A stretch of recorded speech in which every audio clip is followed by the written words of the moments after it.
Un petit trou dans une pomme. Encore un livre. Avec un trou. Il était une fois une petite chenille qui avait très faim. Elle trouva une grosse pomme rouge et commença à la manger. Mais un vilain escargot la chassa en lui disant « Cette pomme est à moi, ne la mange pas !» Alors la petite chenille s'en alla.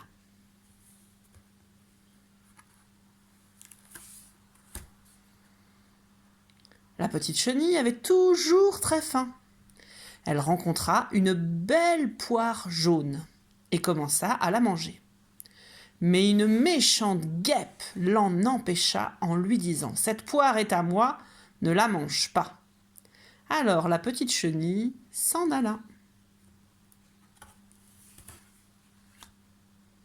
La petite chenille découvrit une énorme fraise et commença à la manger. Mais une fourmi noire l'effraya en lui disant « Cette fraise est pour moi, ne la touche pas !» Alors la petite chenille s'en alla. La petite chenille s'arrêta sur un citron et commença à le manger. Mais une libellule qui passait par là lui fit peur en lui disant « Si tu manges mon citron, je te pique avec mon aiguillon. » Alors la petite chenille s'en alla.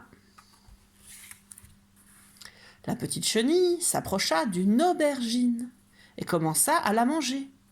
Mais une sauterelle la dérangea en lui disant « Cette aubergine est à moi, ne la touche pas. » Alors la petite chenille s'en alla.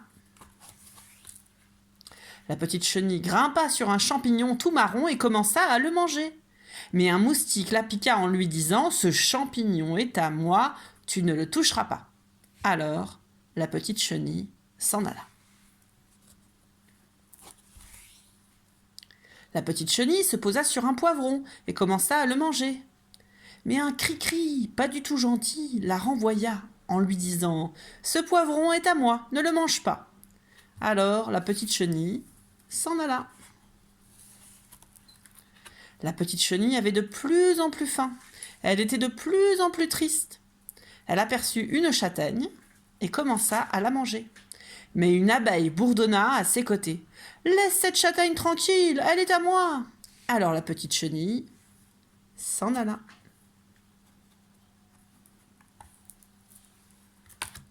La petite chenille allait renoncer à déjeuner quand elle rencontra une cerise. Vite, vite, elle commença à la manger. Mais une grenouille sauta sur la cerise en disant « Va-t'en, cette cerise est à moi, ne la mange pas !» Alors la petite chenille s'en alla. « Tant pis pour mon déjeuner, » murmura la petite chenille en se posant sur une feuille, et elle commença à filer son cocon, c'est-à-dire à construire sa maison.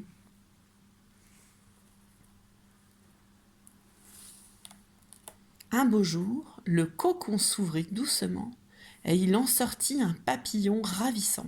Un papillon plus beau que la pomme, la poire, le citron, la châtaigne, la fraise, le champignon.